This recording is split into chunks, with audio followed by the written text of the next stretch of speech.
What's going on, guys? Beastly Gamer here. Welcome to the channel. I don't have any disabilities that I know of. I'm sure that if I go to the hospital this year, in 5 years or 10 years, I'll probably have some issues that I don't know about now. But as far as I know right now, I'm functioning at a pretty optimal level for a 35-year-old guy.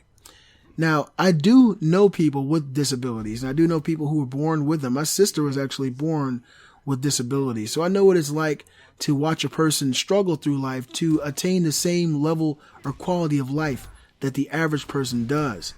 And so when it comes to gaming, it's something I never thought about. I never thought that playing in video games or playing a video game might be harder for a person with a disability because I don't sit in that seat. I don't know what it's like. But now that you think about it more often, it probably is a very different experience for people with disabilities. Now, my sister, she loves her PlayStation. She plays her PlayStation 3 every day. She loves games like Minecraft. She's a huge fan of Grand Theft Auto. But certain people have disabilities that probably impede them from being able to play games. People who have bad vision, who have lack of motor skills, maybe they can't control their fingers, as well as other people. And I didn't know, but there was actually a group out there who was basically surveying the field to see which video game company was the most accessible for people with disabilities. I'll drop a link in the description. PlayStation 4 games named most accessible for people with disabilities. Gaming is a pastime that anyone can enjoy, but not every release takes into account players with disabilities. While the PlayStation 4 does now allow users to reassign buttons at an operating system level, thus making titles more accessible to everyone, the Able Game charity is still eager to recognize those releases that are designed with as many people in mind as possible. And headlining its award for most accessible games of the year, this time are PlayStation 4 favorites Rocket League and MLB 15 The Show.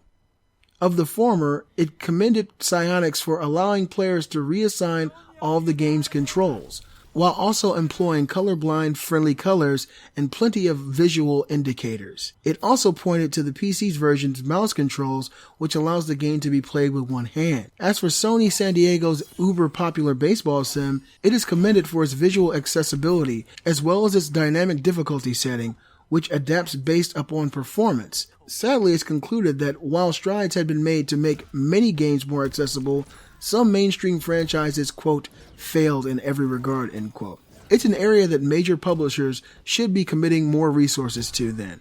So this is actually really cool. I know a lot of people out there have some issues, as far as going about their daily life. And video gaming is just a release. It's a release of stress. Sometimes you might have a really, really tough day at work. You might have an argument with someone you care about. And you go and turn on your console or your PC and you play a video game, and it relieves that stress and it takes you away from the ills of real life, and it kind of puts you in this fantasy world. And people with disabilities probably have more stress than people without them. I would venture to say that more than likely people who have some form of disability have a more strenuous life than people without. And so it makes me feel good to know that companies are actually going above and beyond to help these people enjoy their games. And I had no clue that Rocket League on PC you could play it with just your mouse. To me, that's really, really cool. And I'm not the biggest baseball sim fan, but I'm sure that there are tons of people who are. And the fact that MLB 15 has gone above and beyond to make this game more accessible with dynamic AI to actually lower its difficulty for people having issues playing the game, I think that's really, really awesome. You guys let me know in the comment section, do you know anyone who has a disability, and do they play video games? And if they do, they might like these games that they talked about in this article. You guys be sure to sound off in the comment box below. Also, give a thumbs up, show support for the Beastly Gamer channel, and definitely subscribe. I'm the Beastly Gamer, and I'll see you guys next time. Let it go.